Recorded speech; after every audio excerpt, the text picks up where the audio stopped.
menjalankan ibadah sesuai kemampuan. Sesuai kemampuan. Tapi menjauhi larangan sekuat tenaga.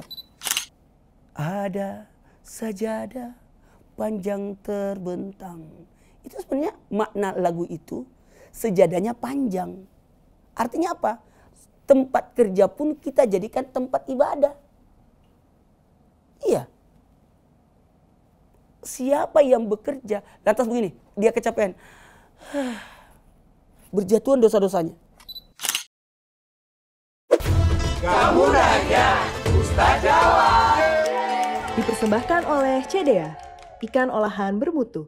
Assalamualaikum warahmatullahi wabarakatuh. Waalaikumsalam warahmatullahi wabarakatuh. Masya Allah, tabarakallah. Selamat menjalankan ibadah kita. Semoga kita mendapatkan keberkahan setiap kegiatan kita di bulan suci Ramadan ini. Karena di bulan suci Ramadan semua yang kita lakukan Allah kasih pahala 70 kali lipat dibanding hari-hari yang lain. Wow. Jadi kalau orang sholat, maka sholatnya bagikan sholat 70 kali. Orang bersedekah di bulan Ramadan bagikan 70 sedekah. Orang bekerja di bulan Ramadan, maka bekerjanya itu bagaikan orang bekerja 70 kali lipat. Makanya di bulan Ramadan itu semua penuh keberkahan karena dilipat gandakan beberapa sampai berlipat-lipat. Makanya bekerjanya lebih semangat lagi di bulan Ramadan. Jangan gara-gara berpuasa dengan alasan berpuasa sampai ibadahnya santai-santai. Harusnya lebih semangat lagi. Karena ibadah di bulan suci Ramadan bahkan bekerja pun dilipat gandakan pahalanya. Makanya kita mengangkat tema kali ini adalah menghindari bekerja dengan penuh keserakahan. Atau memahami konsep cukup, merasa cukup atau qanaah dalam Islam. Mau tahu? Mau tahu bagaimana konsepnya? Kita akan bahas kali ini. Tunggu dulu, ada yang mau nanya enggak? Assalamualaikum Ustadz, izin bertanya. Kamu nanya, Ustaz jawab dong. Perkenalan Ustadz, nama saya Aprilio. Panggilannya? Pio. Pio. Zaman sekarang ini kan seringkali kita merasa kurang puas dengan hasil kerja kita Ustadz, dan selalu ngerasa kurang puas. Nah, bagaimana caranya agar menjaga hati kita itu tidak terjebak dalam keserakahan dan merasa puas Ustadz? Terima kasih. Bagus. Menarik sekali, tepuk tangan dulu dong. Menarik sekali. Karena gini, konsep keserakahan itu begini. Bagaimana menyikapi dengan bekerja dengan... Oh, tunggu dulu. Ada 3 jangan puas. Kita tidak boleh puas dengan 3. 1, jangan puas dengan ilmu. Tambah terus ilmunya. Tidak ada orang berkata serakah dengan ilmu. Tapi bagaimana dia giat menuntut ilmu. Yarfa'il ladzina amanu minkum walladzina utul ilma darajat. Diangkat beberapa derajat. Jadi jangan pernah bosan untuk menuntut ilmu. Karena kita tidak boleh puas dengan ilmu. Yang kedua, jangan puas dengan ibadah. Ibadah harus giat. Justru kita digiatkan, jangan pernah tidak semangat dalam ibadah. Karena ibadah itu tidak boleh orang puas dengan ibadah. Karena tidak ada keyakinan ibadah kita diterima. Yang ketiga, jangan puas dengan sedekah. Sedekah ditambah, jangan pelit, jangan takut miskin karena sedekah. Makanya kalau berbicara tentang bekerja, apakah kita tidak, justru bekerja itu lebih semangat. Karena bekerja itu bagian daripada ibadah. Bagaimana kita menjadikan ibadah ini bertambah semangatnya, bertambah kemuliaannya. Karena dengan ibadah ini, Masya Allah, Allah tambahkan. Orang bekerja, tahu nggak orang bekerja? Konsep bekerja itu. Orang bekerja yang pertama untuk menggugurkan, artinya memenuhi kebutuhannya. Supaya apa? Tidak mengemis. Aku bekerja supaya saya tidak bergantung kepada manusia. Ada orang bekerja untuk memenuhi kebutuhannya. Ada orang bekerja untuk apa? Untuk menafkahi keluarganya.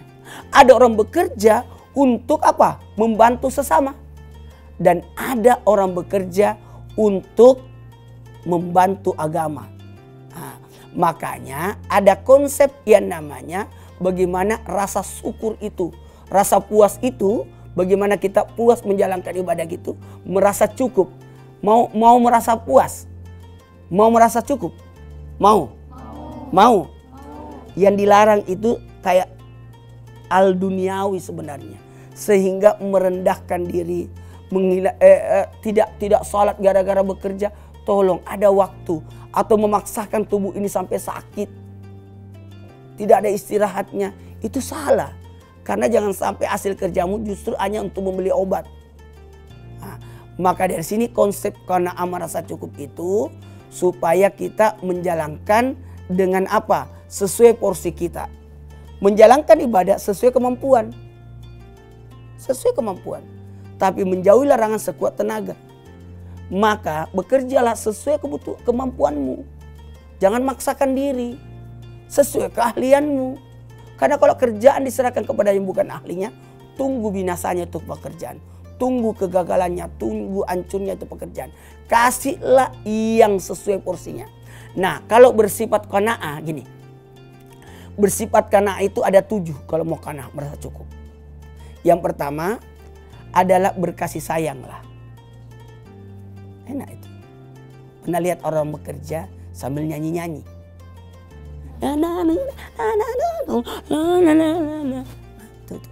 Tuh menikmati. Ada orang, mohon maaf, berkasih sayang sampai dia puas. Maaf, nasinya keras pak. Tidak apa-apa kan dari beras. Maaf, nasinya lembek kan dikasih air. Maaf, nasinya hangus kan dari api. Maaf, saya lupa masak. Tidak apa-apa, kita makan di luar yuk. Jadi apa? Konsep kepuasan itu muncul dengan adanya kasih sayang. Mau tahu lagi? Jaga emosi. Jangan emosi. Bekerja jangan pakai nafsu. Pakai hati. Jadi enak. Udah slow. Puas, kasih sayang, jaga emosi. Yang ketiga, mau tahu? Mau tahu? Saling berbagi. Ada teman, bantu dia kerjaannya. Ayo bantu. Kalau jangan menghalangi, bercanda dalam bekerja, jangan sampai mengganggu pekerja. Tapi kalau menghibur teman bekerja supaya tidak bete, tidak apa-apa. Yang keempat, saling menasehati, mengingatkan orang dalam bekerja itu bagus. Ayo, gini loh caranya. Aku bantuin, jadi itu bagus. Kasih sayang, jaga emosi, saling membantu, kemudian menolong, kemudian menasihati. Kemudian yang kelima, mau tahu? Maafkan. Saling memaafkan. Enak itu. Bekerja, maklumilah. Kasihan ada penjual nih, lagi kerja, lagi jualan. Tolong ambil itu. Rese banget sih ini orang. Tidak bisa. Kita memaklumi dia, memaafkan dia. Karena mungkin dia penasaran dengan barang yang di atas. Ternyata yang dibeli yang di sini. Setengah mati aku manjat-manjat. Tidak apa-apa, tidak apa-apa. Dan yang ingat, mau merasa cukup, merasa puas, camkan di hati, tahu, sadar diri, sadar akan kemampuan. Kalau memang tidak bisa, katakan tidak. Daripada kau paksakan. Kamu bukan dokter, tapi mau menyuntik orang. Salah dosis. Sadar. Dan yang ketujuh, komunikasi. 1, 2, 3. Komunikasi. Makanya mau kerjanya bagus, banyak-banyak belajar. Ya, interaksi sama orang, ilmu itu bisa didapatkan dengan obrolan. Dengan datang ketemu orang, ngobrol-ngobrol, pasti dapat ilmunya lagi. Makanya konsep dalam bekerja itu bersyukur. Bersyukur. Udahlah, cukuplah hari ini. Tidak usah dipaksakan. Memang rezeki saya cuma sampai di sini. Udahlah. Dan konsep ketika bekerja, jadikan itu sarana ibadah. Ada sajadah panjang terbentang. Itu sebenarnya makna lagu itu, sejadahnya panjang. Artinya apa? Tempat kerja pun kita jadikan tempat ibadah. Iya. Siapa yang bekerja lantas begini, dia kecapean. Berjatuhan dosa-dosanya. Tapi jangan juga, bukan itu. Bukan itu maksudnya. Kecapean. Ketahuilah, keringat yang bercucuran ketika orang bekerja itu berjatuhan dengan dosa-dosanya. siapa yang meninggal ketika dia bekerja digolongkan mati syahid. Setiap langkah kaki kita bekerja berguguran dosa-dosa. Ingat, Rasul tidak pernah mencium tangan pembesar. Nabi tidak pernah mencium tangan orang kaya. Enggak. Nabi tidak pernah mencium tangan raja. Enggak. Tapi Nabi pernah mencium tangan pemecah batu. Kenapa? Karena dia bekerja. Jangan tangannya begini meminta, tapi usahakan tangannya begini. Seluruh tubuh kita dipenuhi bulu. Cuma 2 yang tidak dipenuhi bulu. Telapak tangan dan telapak kaki. Semua ada bulunya. Telapak tangan supaya kita bergerak, bekerja. Wa ma min dabbatin fil ardi illa 'alallahi rizquha. Mau dapat rezeki bergerak. Kaki berjalan. Jangan pernah menghinakan diri dengan bergantung kepada manusia. Tangan di atas lebih baik dari tangan di bawah. Bantu orang. Ingat, ketika kita bekerja itu bertanda kita menjadi orang mulia, tidak bergantung kepada yang lainnya. Untuk itu, sebagai kesimpulan, ayo bekerjalah dengan niat ibadah sehingga ketika kita bekerja mengantarkan ini dapat pahala. Tapi ingat, ketika kita bekerja, ingat akan adanya hari kemudian. Karena setiap pekerjaan itu akan diminta pertanggungjawabannya. Akan diminta pertanggungjawabannya. Maka ayo sadarkan diri kita, ingatkan diri kita. Mungkin kita berkata pekerjaanku cuma segini. Tidak. Bisa jadi itu mulia. Karena dengan bekerjamu engkau membantu orang-orang di sekitarmu. Minimal kau tidak mengganggu orang. Ayo kita angkat tangan kita berdoa. Bismillahirrahmanirrahim. Subhanallah, alhamdulillah, wa la ilaha illallah, akbar, Allahu nabi alalika, anharamika wa ifadlika amman siwaka. Ya Allah, cukupkanlah kami dengan rezeki yang engkau berikan pada kami. Sehingga kami tidak berharap dari rezeki selain daripadamu ya Allah. Ya Allah, jadikanlah kami hamba yang pandai mensyukuri nikmat atas pemberianmu ya Allah. Allahumma ahli abwaaba fadlika. Bukakanlah pintu karuniamu, pintu pekerjaan, pintu ladang untuk bisa beramal ibadah. Amin, amin ya rabbal alamin. Satu hal buat kita, belajarlah untuk senantiasa menjadi manusia yang bermanfaat.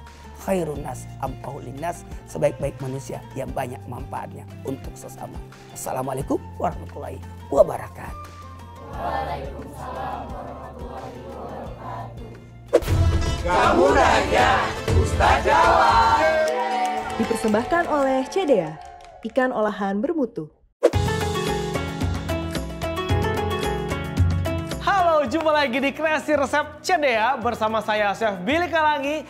Kali ini saya akan membuat bakso ikan saus teriyaki ala CDA. Kita tumis bawang merah, bawang putih, tambahkan air, kecap manis, saus tiram, kecap Inggris, saus sambal. Resep ini makin spesial karena kita menggunakan CDA bakso ikan sedang 500 gram dan CDA salmon ball premium pack 200 gram. Terbuat dari ikan olahan bermutu, diproses secara higienis menggunakan teknologi modern dan sudah sertifikasi halal. CDA bakso ikan sedang dan CDA salmon ball dapat dikreasikan ke berbagai menu lainnya. Tambahkan dengan air secukupnya, larutan tepung maizena, bawang bombay, cabai merah besar, paprika merah. Sudah selesai dan ini dia bakso ikan saus teriyaki ala CDA. Bersama CDA, semua masakan jadi tambah enak. Selamat mencoba.